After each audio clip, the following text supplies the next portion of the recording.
राधे राधे दोस्तों, कैसे हैं आप सब। दोस्तों, राधा अष्टमी का पर्व राधा रानी के जन्मोत्सव के रूप में मनाया जाता है।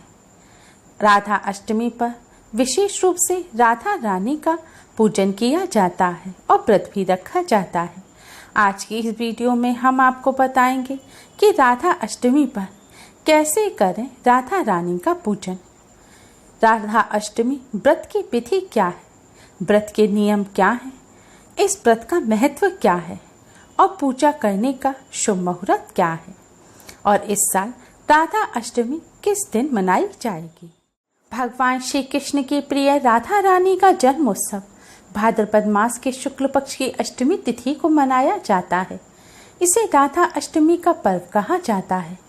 कृष्ण जन्माष्टमी के 15 दिन बाद जन्माष्टमी की तरह ही राधा अष्टमी का त्योहार भी मथुरा, वृंदावन और बरसाने में बड़े जोर शोर के साथ मनाया जाता है।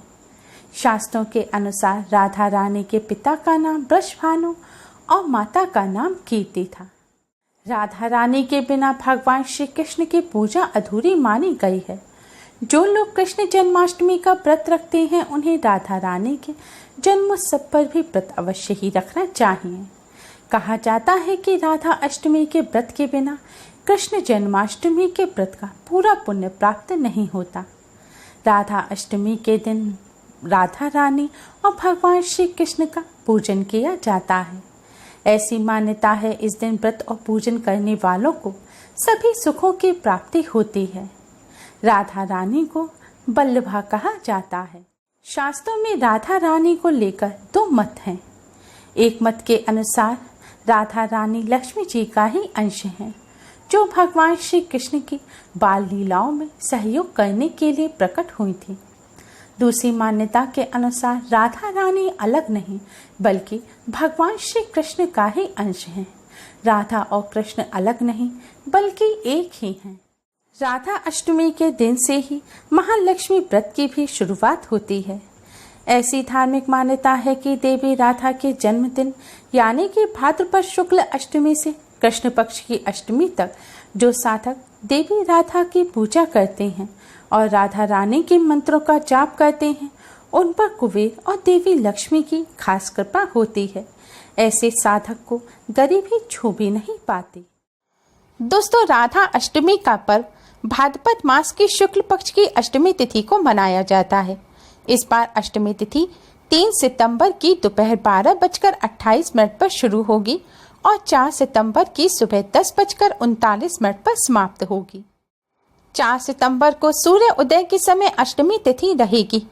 इसलिए उदय तिथि की मान्यता के अनुसार इस बार राधा अष्टमी का पर्व राधा रानी का जन्मोत्सव 4 सितंबर दिन रविवार को मनाया जाएगा। वेदों पुराणों में राधा रानी को कृष्ण बल्लभा कहा गया है।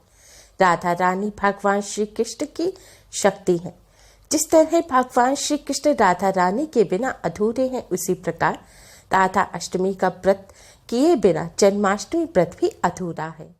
राधा अष्टमी का व्रत करने से कभी भी धन धान्य की कमी नहीं होती। इस दिन भगवान राधा कृष्ण जी मनचाहा वरदान देते हैं और सभी परेशानियों को दूर कर देते हैं। राधा अष्टमी व्रत और पूजन विधि। राधा अष्टमी पर सुबह जल्दी उठकर घर की साफ सफाई करने के पश्चात स्नान करके स्वच्छ वस्त्र धारण करें। आज के दिन शुभ रंग के वस्त्र जैसे कि लाल, पीला, गुलाबी, नारंगी, हरा ऐसे रंग के वस्त्र ही पहनने चाहिए। आज के दिन नए साफ सुथरे वस्त्र पहनें और अच्छी तरह से तैयार हों। इसके बाद सबसे पहले भगवान सूर्य नारायण को जल अर्पित करें। भगवान सूर्य नारायण का पूजन करें। भगवान सूर्य नारायण को जल अर्पित करने के पश्चात राधा रानी की पूजा और व्रत का संकल्प लें। इसके पश्चात आप पूजन की तैयारी करें। राधा रानी को खीर का भोग लगाया जाता है, इसलिए आप खीर बनाएं। आप साबूदाने की, मखाने की या फिर समा के चावल यानी कि व्रत के चावल की खीर बना सकते हैं, लेकिन सादा चावलों की आज के दिन खीर ना बनाएं, क्योंकि आज के दिन अन्न खाना वर्जित होता है। भोग बनाने के पश्चात अब आप पंचामृत तैयार करें। पंचामृत में दूध, दही, घी, शहद और शक्कर मिलाएं। इसमें थोड़ा सा गंगा जल भी डालें। अगर आपके यहाँ राधा रानी की प्रतिमा है तो आप इस पंचामृत को 2 अलग अलग पात्रों में रखें और एक पात्र में आप तुलसी दल भी डाल दें। पंचामृत तैयार करने के पश्चात अब आप एक कलश तैयार करें। कलश तैयार करने के लिए आप मिट्टी का या फिर तांबे का कलश लें। कलश को अच्छी तरह से साबुन से धोकर साफ कर लें। इसके बाद कलश में आप शुद्ध जल भरें। कलश में थोड़ा सा गंगा जल डालें। इसके बाद आप 1 रुपए का सिक्का और एक साबुत सुपारी लें। इन्हें भी अच्छी तरह से पानी से धोकर साफ कर लें। सिक्के को आप साबुन से धोएं। अगर आपके यहाँ चांदी का या सोने का सिक्का है तो आप 1 रुपए के सिक्के के स्थान पर चांदी का या सोने का सिक्का लें। अब इस सिक्के को, सुपारी को आप कलश में डाल दें। इसके साथ ही कलश में आप थोड़े से साबुत चावल डालें और 1 चुटकी हल्दी भी डाल दें। अगर हल्दी की साबुत गांठ हो आपके यहाँ, जो सूखी हुई हल्दी होती है, तो आप 1 हल्दी की गांठ भी इस कलश में डाल दें। नहीं तो आप पीसी हुई साफ 1 चुटकी हल्दी अवश्य ही डालें। इसके बाद इस कलश में आप थोड़ा सा इत्र भी डालें।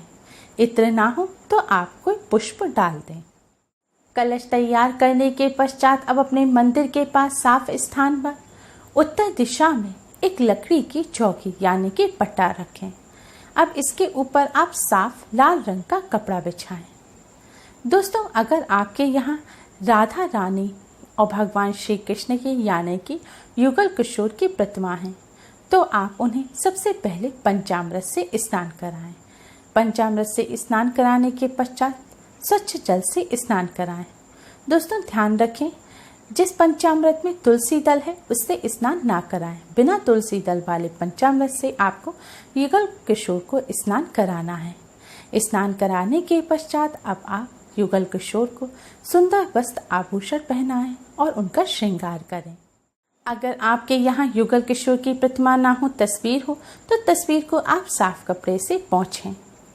और अगर तस्वीर भी ना हो और लड्डू गोपाल हो तो आप आज लड्डू गोपाल को ही राधा रानी का रूप मानकर उनको पंचामृत से स्नान कराएं, फिर स्वच्छ जल से स्नान कराएं। इसके बाद उन्हें स्वच्छ वस्त्र पहनाएं और उनका श्रृंगार करें। बांके बिहारी मंदिर के श्री विग्रह में आधा रूप भगवान श्री कृष्ण का और आधा रूप राधा रानी का है। यह दर्शाता है कि राधा रानी और भगवान श्री कृष्ण अलग अलग नहीं हैं, बल्कि एक ही हैं। इसलिए आज के दिन आप राधा रानी और भगवान कृष्ण को एक ही रूप में मानकर लड्डू गोपाल का भी पूजन कर सकते हैं। दोस्तों, अगर आपके यहाँ छोटे लड्डू गोपाल हों या युगल किशोर की छोटी प्रतिमा हो तो आप कलश को चौकी के बीचों बीच में स्थापित करें। कलश की स्थापना करने के लिए आप थोड़े से साबुत चावलों से एक स्वास्तिक का चिन्ह बनाएं। स्वास्तिक बनाने के बाद आप स्वास्तिक के बीचों बीच में कलश को रखें। कलश के गर्दन पर आप 3 बार मौली यानी कि कलावा लपेटें और 2 गांठ लगाएं। इसके बाद कलश पर आप कुमकुम से एक स्वास्तिक का चिन्ह बनाएं। अगर आम के पत्ते हों तो कलश की गर्दन पर 5 आम के पत्ते रखें और इसके बाद आप कलश पर ढक्कन लगा दें। कलश पर ढक्कन ढकने के पश्चात आप ढक्कन के ऊपर थोड़े से साबुत चावल रख दें। इसके बाद कलश के ऊपर, ढक्कन के ऊपर जो आपने चावल रखे हैं उन पर आप लड्डू गोपाल की प्रतिमा या फिर युगल किशोर की प्रतिमा को स्थापित करें। दोस्तों, अगर बड़े लड्डू गोपाल हैं, युगल किशोर की बड़ी प्रतिमा है या तस्वीर है तो आप इसी विधि से कलश को अब चौकी पर अपने दाहिने हाथ की तरफ यानी कि राइट हैंड की तरफ स्थापित करें और चौकी पर मध्य में भगवान जी की प्रतिमा या तस्वीर को स्थापित करें। स्थापित करने के पश्चात अब आप सबसे पहले भगवान जी के सम्मुख एक शुद्ध घी का दिया जलाएं और एक सुगंधित धूपबत्ती जलाएं। भगवान जी के सामने जो दिया जलाएं उसके नीचे थोड़े से साबुत चावल रखकर उसके ऊपर ही आप दिया रखें। दिया जलाने के पश्चात अब आप थोड़े से साबुत चावल हाथ में लें और थोड़े पुष्प हाथ में लें। फिर राधा कृष्ण जी भगवान जी को पुष्प अर्पित करें। इसके बाद आपके पास अगर इत्र हो तो आप भगवान राधा कृष्ण जी के वस्त्रों पर इत्र अवश्य ही लगाएं। दोस्तों, कहा जाता है कि पूजा के दौरान वातावरण में जितनी सुगंध होती है उतना ही जीवन भी खुशियों से महक उठता है। इसलिए पूजन के दौरान इत्र, पुष्प, सुगंधित धूपबत्ती का अधिक से अधिक इस्तेमाल करें। अब आप राधा कृष्ण जी को चंदन से या फिर कुमकुम हल्दी से तिलक करें। तिलक करने के पश्चात अब आप फल मिष्ठान का भोग लगाएं। सबसे पहले जिस पंचामृत में तुलसी दल है उस पंचामृत का आप राधा कृष्ण जी भगवान जी को भोग लगाएं और खीर का भी भोग लगाएं। खीर में आप तुलसी दल अवश्य ही डालें। इसके बाद जो भी फल मिष्ठान हो अपनी इच्छा के अनुसार, अपनी श्रद्धा के अनुसार आप भगवान श्री राधा कृष्ण जी को अर्पित करें और फल मिष्ठान का भोग लगाएं। भोग लगाने के पश्चात सबसे पहले भगवान श्री गणेश जी को प्रणाम करें, राधा रानी भगवान श्री कृष्ण को प्रणाम करें। इसके बाद राधा चालीसा का पाठ करें। फिर आप राधा रानी के इस मंत्र का 108 बार जाप करें। मंत्र इस प्रकार है: ओम ह्रीं राधिकाय नमः, ओम ह्रीं राधिकाय नमः। इस मंत्र का कम से कम 108 बार जाप अवश्य ही करें। इस मंत्र का जाप करने के पश्चात अब आप राधे राधे राधे राधे इस तरह 108 बार जाप अवश्य ही करें। भगवान श्री कृष्ण को प्रसन्न करने का सबसे आसान उपाय है राधा रानी के नाम का जाप करना, क्योंकि कहते हैं कि राधे राधे जपो चले आएंगे बिहारी, अर्थात राधा रानी के नाम का जाप जो व्यक्ति करता है उसके पास बिहारी दौड़े चले आते हैं। इसलिए राधा कृष्ण भगवान का पूजन अलग अलग करना जरूरी नहीं है। सिर्फ राधा रानी के नाम का जाप कर लेने भर से ही राधा कृष्ण भगवान दोनों का ही पूजन हो जाता है। इसलिए राधा अष्टमी के पावन पर्व पर पूरे दिन यथाशक्ति राधे राधे नाम का जाप अवश्य ही करें। अब आप भगवान श्री राधा कृष्ण की आरती करें। आरती करने के बाद आपने भगवान जी को जिस पंचामृत से स्नान कराया था उसे चरणामृत के रूप में, प्रसाद के रूप में अपने परिवार सहित ग्रहण करें और आपने भगवान जी को जो भोग लगाया है उसे प्रसाद के रूप में ग्रहण करें। दोस्तों, राधा रानी का पूजन मध्याह्न यानी कि दोपहर के समय करना चाहिए।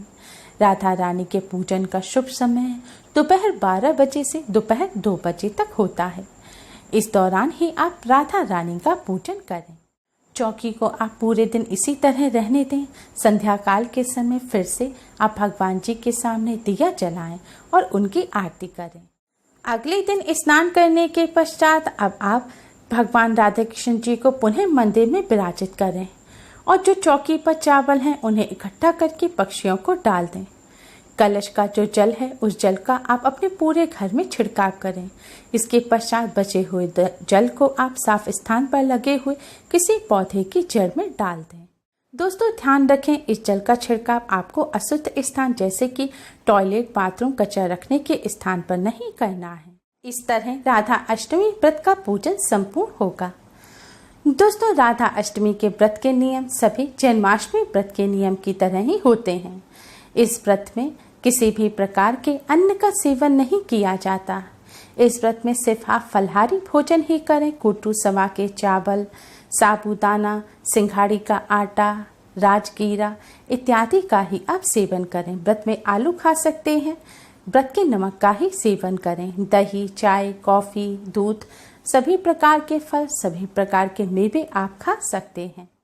इस व्रत में आप तेल ना खाएं। प्याज, लहसुन, मदिरा, सिगरेट, तम्बाकू इत्यादि चीज़ों का भी सेवन ना करें। क्रोध ना करें, लड़ाई झगड़े ना करें, बाल नाखून ना काटें और ब्रह्मचर्य का पालन करें। व्रत का पारण आप दूसरे दिन सूर्योदय के बाद जब आप कलश का जल सारे घर में छिड़क दें, चौकी हटा दें, उसके बाद ही आप शाकाहारी भोजन खाकर व्रत का पारण करें। भोजन में प्याज, लहसुन भी ना डला हो। इस विधि से राधा अष्टमी का व्रत करने से सभी पापों का नाश होता है।